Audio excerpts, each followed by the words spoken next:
Okay, we're ready to begin our second presentation of the evening. It's entitled 3D Underwater Vision. The advisor is Dr. Luc Rumbaugh. Please begin. Thank you, Dr. Ruber. Good evening, everyone. My name is Joshua Harhai, and I would like to welcome you all here tonight on behalf of myself, Theo Stangby, Josiah Talampas, and Mitchell Miller to the 3D Underwater Vision Senior Capstone Design presentation. I would like to thank our distinguished guests, Dr. Mike Bright, Chair of the Electrical Engineering Department, Dr. Michelle Klaus, Chair of the Mechanical Engineering Department, Dr. William Jemison, Head of the Underwater Optics Research Lab at Clarkson University, and Dr. David Illig, League Underwater Research Coordinator at the Naval Air Warfare Center, for taking the time out of their schedules to be in attendance tonight. At this time, I would also like to recognize our sponsors from Clarkson University and Dr. William Jemison for providing the Espros time-of-flight camera that we use for our research efforts this year.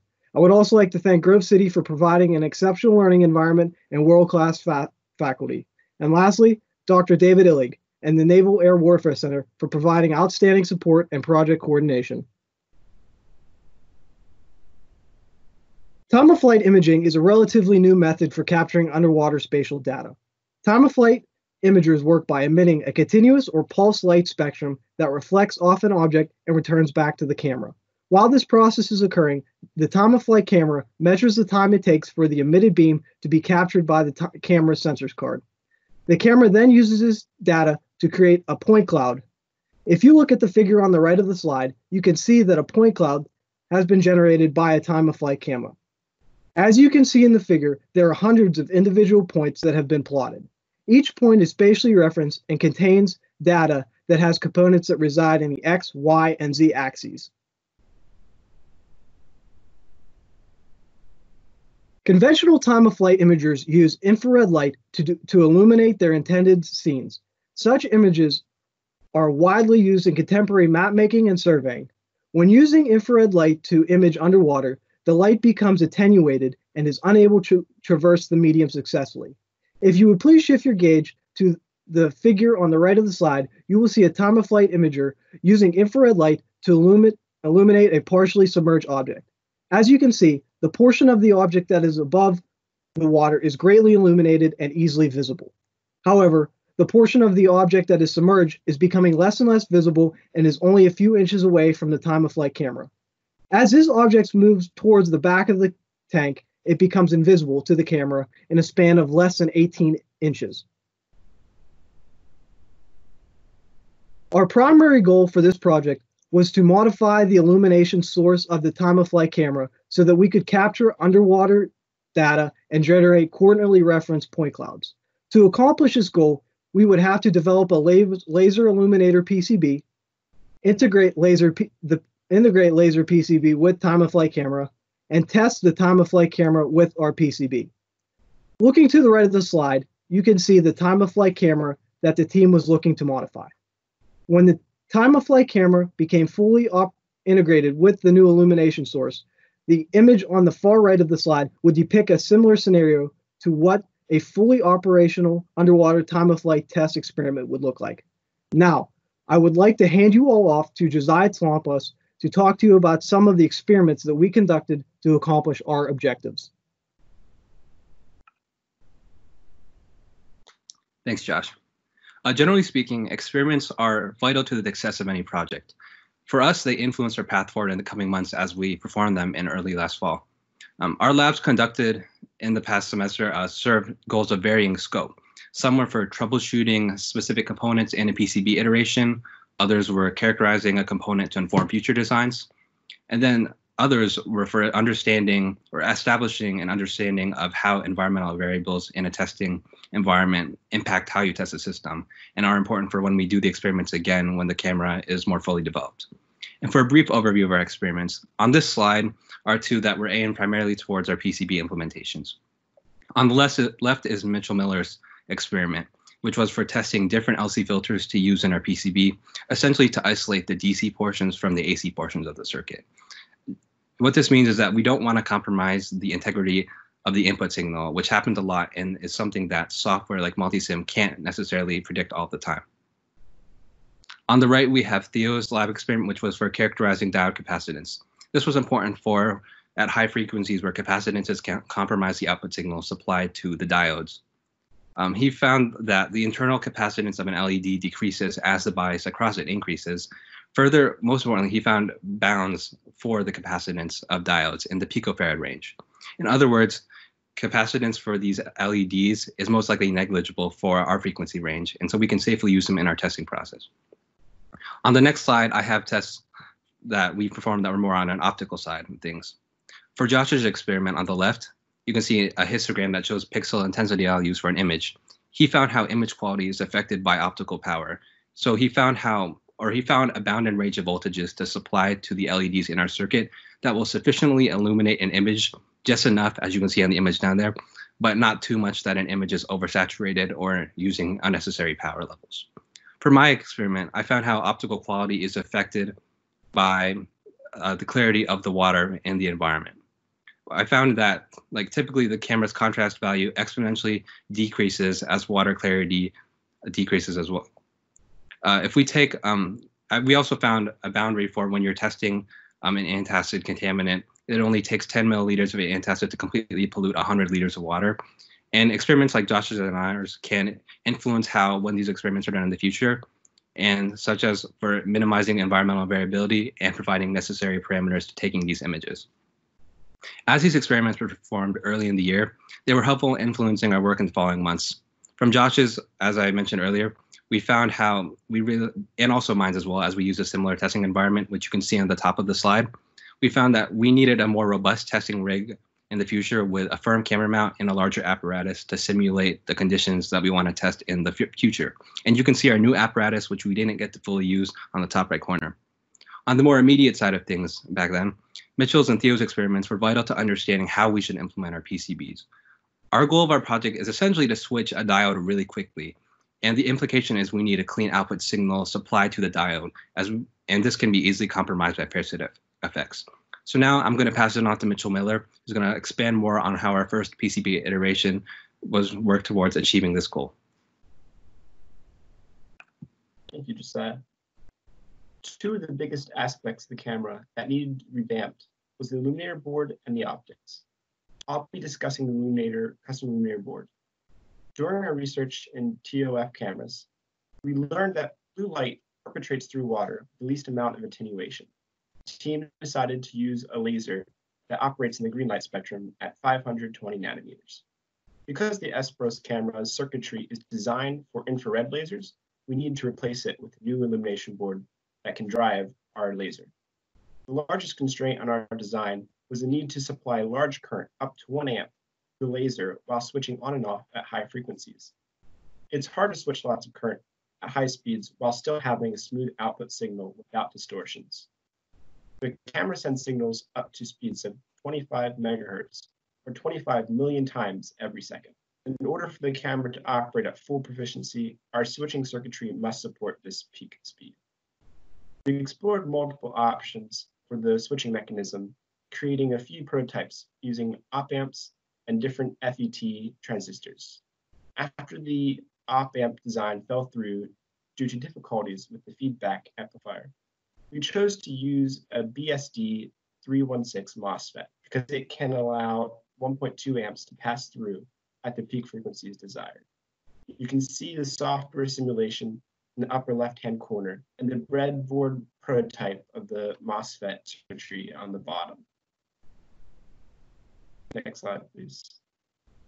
The next stage was to create a physical version of our design for the illumination board. In addition to the MOSFET switching circuitry, we need to add filters to protect the input voltages. Through the experimentation Josiah mentioned earlier, we discovered the need to add an LC filter before the laser diode to isolate the DC portion of the circuitry from the DC portion. Without it, the high frequency nature of the AC portion would distort the DC power supply. We also added an inverting buffer and voltage regulator to prevent any distortions to the AC signal from the camera. On the left, you can see our multi-SIM design we ordered for PCB fabrication, and on the right, the fully assembled PCB of version 1.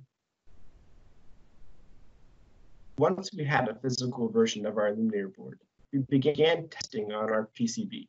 We conducted 2 experiments, one with simple LED in senior lab, and one with the green laser diode in Dr. Anderson's laser lab. In both experiments, we measured the voltage drop across the diode and the AC and DC voltage inputs. These experiments had mixed results. Although the voltage across the diode performed smoothly at high frequencies, 750 kilohertz to 10 megahertz, it did not perform at our desired peak frequency of 25 megahertz. In addition, the AC signal had larger distortions than expected. The DC power supply also had medium-sized distortions, which should have been completely eliminated by the LC filter. Now, Theo Sangbi will talk about version 2 of the PCB and how we overcame these difficulties. Thanks, Mitch. Good to see all you out there virtually. So as Mitch mentioned, I'm going to be explaining some of the improvements that we made to our initial laser illuminator PCB prototype as we went to our second design iteration. And then I'm also going to take a moment to explain some of the other hardware integrations that we had to work with during this project. And I think that this is one of the really neat parts of this project. It's very cross-disciplinary. And so there are certain aspects that involve high-frequency electronics, and then there are others that involve building test equipment and testing rigs, filling the water tank, and also just doing image processing on the time-of-flight camera. And so I think that all of the different slices of the pie that you get to work with are kind of neat, and I'm excited to share with you some of those now. So first off, we're going to talk about the changes that we made from our first PCB iteration to our second design. So I'd like to highlight 3 main changes. The first is that we added capacitors to the outputs of all of our DC voltage regulators. And those you'll see are circled in red or squared in red on our schematic to the left. These were really important because they smoothed the DC power rails. And actually on the next slide, you'll see some of the implications of that. Also, we added a drainage resistor to the gate of our FET device. So as the FET transitions from an on state to an off state, we needed some way of pulling some of the excess charge off of the gate that accumulates during runtime. And so that drainage resistor helped a lot. And then lastly, we really worked hard on improving the spatial separation of our AC and DC circuits. So as you can imagine, this is kind of a mixed signal device in that there are AC components and AC signals flying around the device, and then there's also steady state currents. And we have to work hard to keep those separated so that they don't begin interfering with each other. Let me show you some of the results that came from the second design iteration. Here you can see 2 oscilloscope plots. The left is version 1 and the right is version 2. What you'll see in version 1 is that the top trace, which is the voltage of the FET gate, you'll notice that the square wave, which should be a perfect square wave if we're turning the laser on and then off, it looks almost more like a sawtooth wave. And then you'll also notice that the DC power rails, shown in blue and in purple, are anything but DC. They are all over the place and unstable. Adding the capacitors to the output of these DC power rails helps stabilize them, and we think that's a big reason why version 2, shown on the right, has stable DC rails. Also notice that version 2 has a almost perfect square wave up at 25 megahertz delivered to the data of the FET.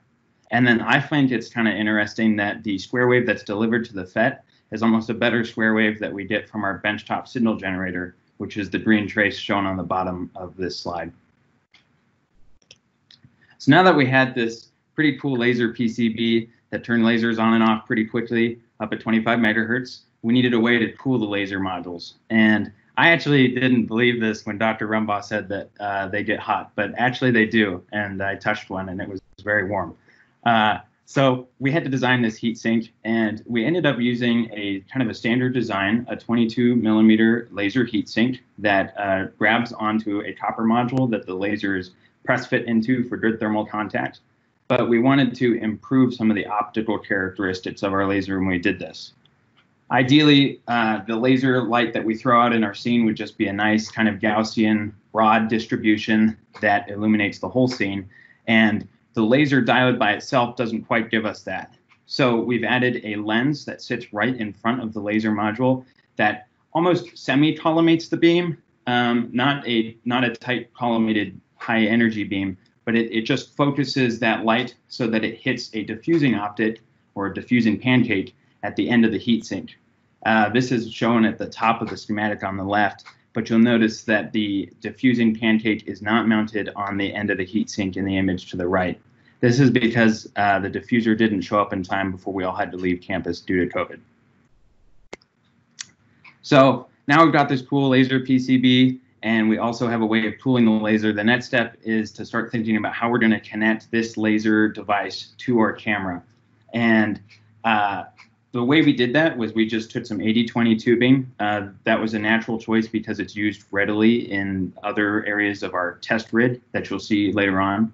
And we mounted the laser and the camera offset slightly, so that way we try to minimize the amount of reflections that come into the camera off the surface of the water.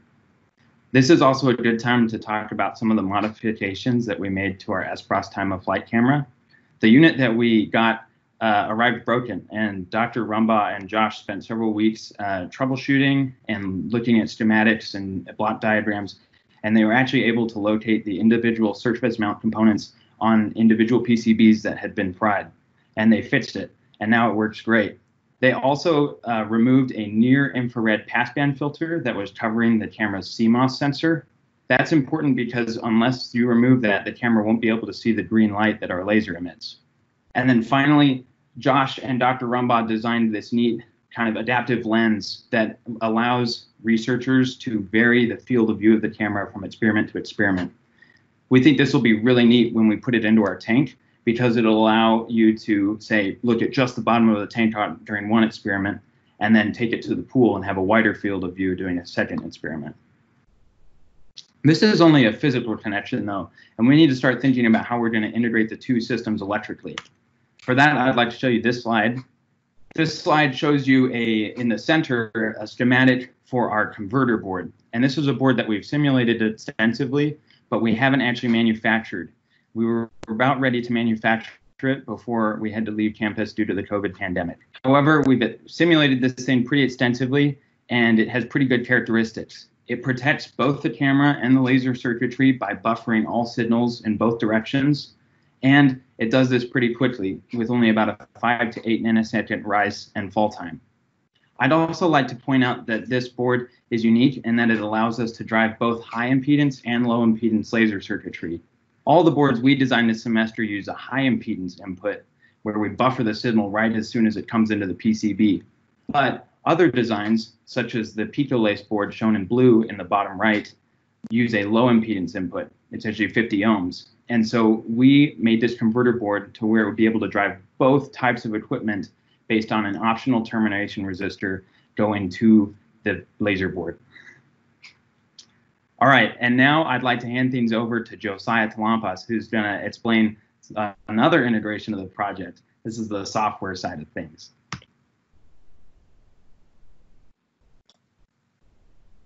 Thanks, Theo. Concerning software, I should note that making a nice graphical user interface to wrap around the entire project and nicely package it is more of a long-term goal, as it's nice to have a complete working camera system first.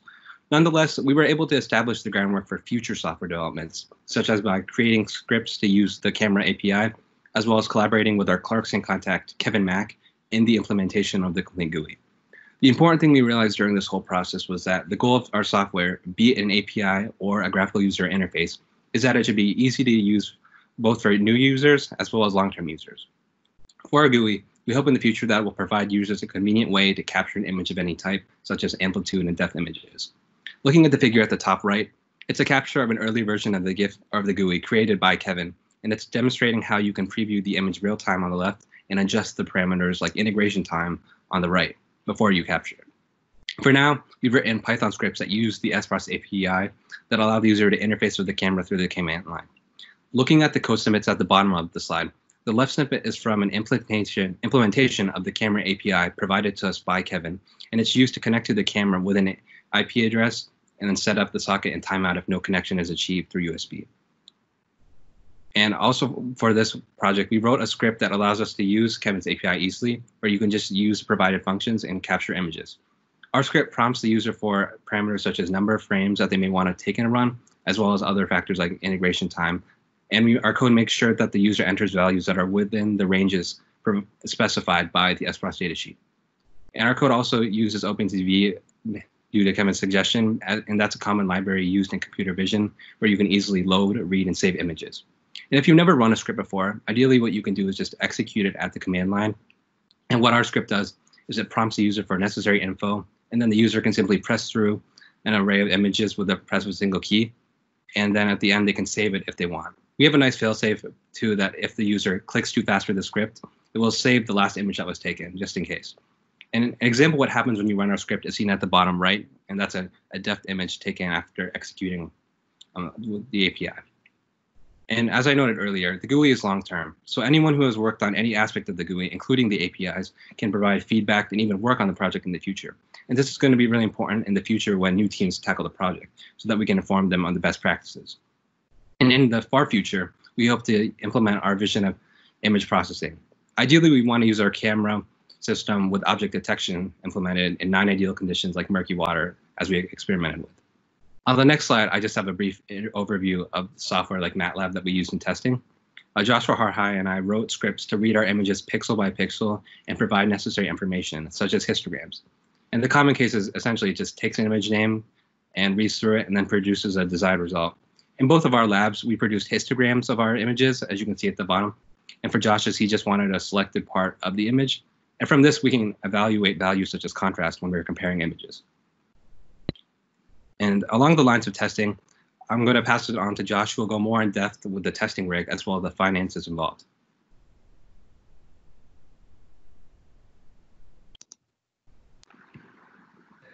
Thanks, Josiah. Now, as we began to create new illumination sources for the time-of-flight camera, we needed a testing environment that would allow us to fully evaluate the camera and its capabilities. This new testing environment had to meet the following criteria. The tank had to be quickly filled and drained, it had to have black non-reflective surfaces, and it had to be tall enough so that it could provide ample opportunity to test the camera's imaging extents. If you would please look at the image on the far right of the slide, you will see the testing environment that we have constructed. On this setup, you can see the 80-20 rails positioned atop the tank. These rails will allow the time-of-flight camera to be positioned vertically above the tank and have movement in all three dimensions when capturing images at the bottom of the tank. The image that you see to the top left of the tank is the camera and illumination source that will be affixed to the 80-20 rail at the top of the tank. What is not pictured is the pump setup that will allow the team to fill and drain the tank rapidly. Our current setup will allow the 100-gallon tank to be drained in less than 3 minutes. Moving downward to the next image, you will see the supporting structure that will be connected to the tank. This supporting structure will provide us a place to put all of our supporting electronic equipment during testing. Additionally, a TV will be mounted to the side of this so that as we are viewing the images that the camera is taking in real time, we are able to modify the camera in any way that is needed.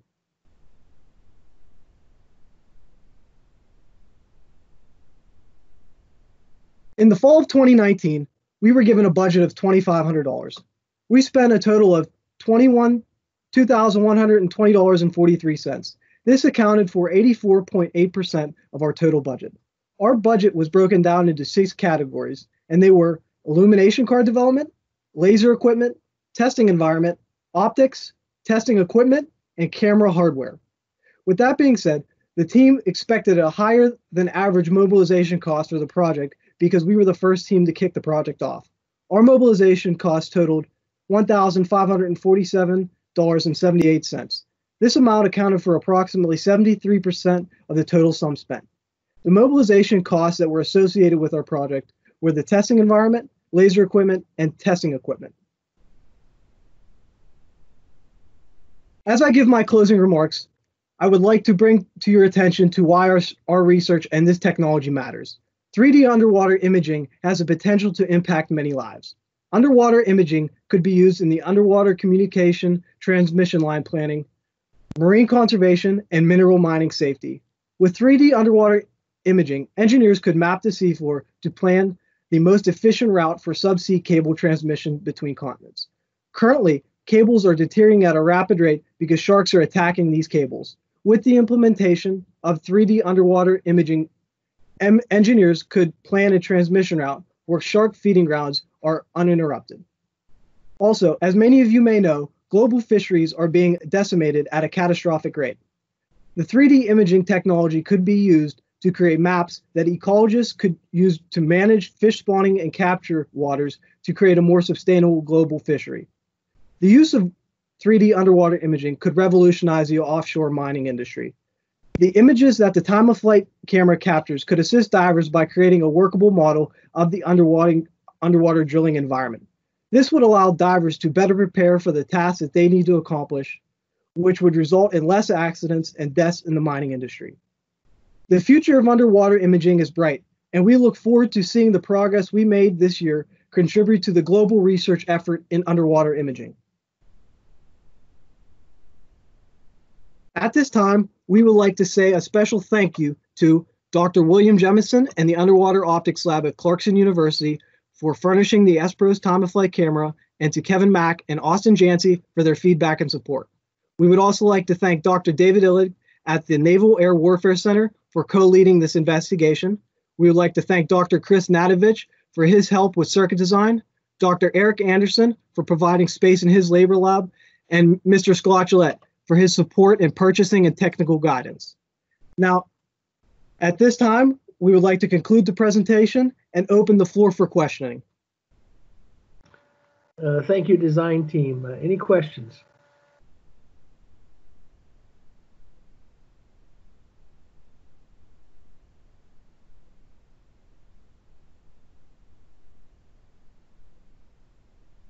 Yeah, here's a question. Go ahead, Tim. Yeah. I thought I noticed anyway, a small fan off to the side of the laser apparatus. And I was wondering if that was put on because it was needed. Did you monitor the temperature? And maybe you could just mention what the reason for the fan was. Yeah, sure, I can take that one. I think the fan was just added. We didn't measure the temperature of the heat sink during operation. The fan was added because Dr. Rumbaugh recommended we add a fan based on his prior experience using the laser modules with heat sinks. Makes sense, thank you. Mm-hmm. I had a general question about MATLAB versus Python versus C or C++. I think you use MATLAB and Python. Can you just kind of compare your experience with those languages? I don't know if you use C at all, just how you found them. Yeah, so MATLAB we mainly used early on in the semester before we had actually worked with the GUI at all, and we've had a lot of experience with MATLAB in our classes. So it was actually not too hard to just load an image into MATLAB from a directory and process through it. Python was mainly for doing the actual graphical user interface as well as the APIs, and it's not too bad because we've used Python a little bit in some of our comp sci classes. Okay, so you didn't use C or C++, just No, Python and MATLAB. Okay, Yeah. Got it. Anyone else?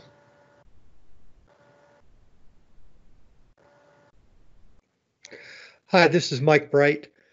Early on, you said the system was fairly sensitive to contaminants in the water. I believe you guys were testing in freshwater. Most of your future uses would be in salt water. So is salt a contaminant that would affect your results, or have you verified that that's not an issue?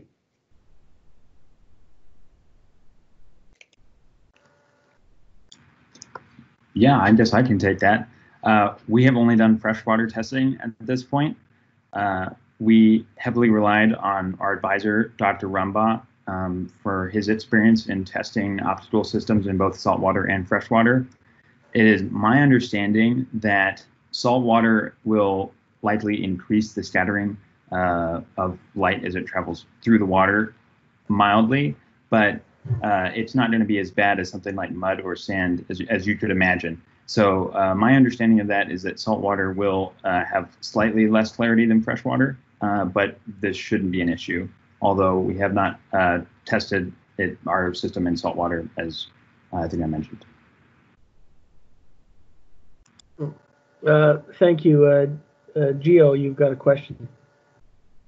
Yeah, you might have just addressed, you can see on the screen there, I chatted in, how do you minimize that backscatter when there's particulate in there? I'm assuming that just like adds a lot of noise to the return signal. Is there a way you can correct that with an algorithm or something? I don't know how you do that. Yes, sir. I can take that as well. This is actually kind of a neat strength for time-of-flight cameras, because if you imagine a conventional camera where you take an image and then you're seeing the backscattering of light that you did not put into the environment, unless you have like a flashlight that's side-mounted. With a time-of-flight camera, you can actually modulate your laser diode, so you could put some unique fingerprint on your light signal that you emit, and then you can detect only that light as it comes back by like running a cross correlation on all of the light that you receive back. And then what you're concerned, or what you really want to extract out of the scene, is the point at which there's some object some distance away from you. And if you look at, like, say, the absorbed light or the returned light over time, you'll see that there's a slow, kind of gradual amount of light that comes in, and then when the light that is returned off of a definite object is received, there's a spike in the amount of light that you've integrated over time. And so you can actually, we have not done it, but we have read about other people who have used some signal processing techniques to detect the spike in the returned light to be able to still form an image through a scattering media. In fact, there's some neat examples of people taking time-of-flight cameras that have a yellow laser on them and shooting it into a dust storm actually below a helicopter and being able to resolve images on the ground. So that's kind of neat. Impressive. Thank you. Dr. Brooks, question. Yeah, thanks guys for the presentation. I was wondering if you could talk a little more about the significance of the switching frequency, the 25 megahertz, but also the wavelength of the laser. You mentioned that yellow has been used in other applications. Could you just talk a little bit more about, why green and why 25 megahertz? Sure, Dr. Brooks, this is Josh R. I'll take that question. The significance being with green light is that it is attenuated the least in underwater, and the use of yellow light would be in extremely murky and cloudy environments. Our research has indicated to us that when the particulates become greater than the clarity, we would like to switch the optical driver mode from green blue light to a more yellow light. And your second question being the frequencies, we would like to operate at approximately 25 megahertz, and with that gives us a greater depth that we're able to capture depth at. So if we were operating at much lower frequencies, our optical focus would be closer to the camera. Okay, so how high do you think you can go with your circuit, frequency-wise? Unfortunately, because of COVID, we weren't able to manufacture our last revision of the PCB, but through analysis and multi-sim analysis, we were looking at operating in like the 25 megahertz range. Yeah, I should say with that, PCB V2 is up at 25 megahertz. We had planned another prototype PCB V3 that would have some minor refinements. So we're up at 25 megahertz on the illuminator side. I think that to maybe answer your question, the frequency at which you're able to emit light or pulse the laser on and off is directly correlated to the precision of measurements that you can take in the depth dimension. So a very low frequency laser, you might only be able to resolve distances and difference of, say, a couple inches. But if you have a higher frequency laser, as you increase the frequency that you are able to modulate your light at, you're able to narrow the width of your precision. If that makes sense. Yeah. Hi, this is Bill Jemison from Clarkston. I don't know if you can hear me or not. Yes, Oh, you Can you great. hear me? Okay, Yeah, great. go ahead. Yeah, well, thanks. I think I figured out how to unmute myself. Thank you so much for the invitation to view the presentation. Really, really nice work by the team and nice presentation. Very impressive what you guys have accomplished. My question is there's a feedback mechanism that's the camera drives. The camera produces the 25 megahertz signal to drive to pulse the laser, but then there's also a feedback that has to go back to camera for timing.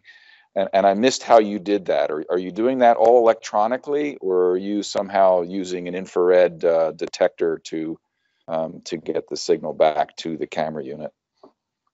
Yes, sir. Thank you for your question, and thank you for coming to the meeting. Okay, great job. We are achieving that electronically at this point. Both of the laser PCBs that we looked at, being our PCB version 3. Version 2 does not have an electronic feedback, but version 3 does. And then the PicoLace driver that we showed in the slides, both of those have an electronic output, so another BNC connector that would plug into our converter board. And the converter board's job then is to scale the voltage and ensure that the camera doesn't receive a voltage that is higher or lower than it is expecting. So we're achieving that all electronically at this time. Very good. Very nice job. That's impressive. Thank you. Thank you. And thank you for your help on the project. Oh, I didn't help at all. I just provided some equipment. You guys did all the hard work. It was a lot of fun. Really enjoyed it. Glad to hear it. We have a question from Dr. Al Crispin. Yeah, did you have any issues with heat from the MOSFET because of all the high switching speed and lots of current? I don't recall seeing a heat sink on that device.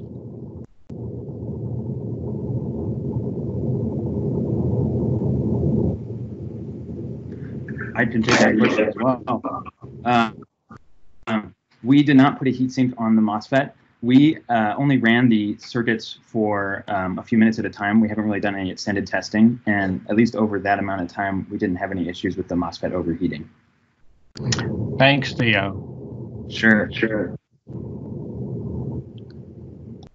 Thank you, Al. Any other questions?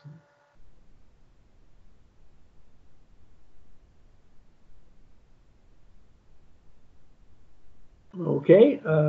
Thank you, team, and congratulations.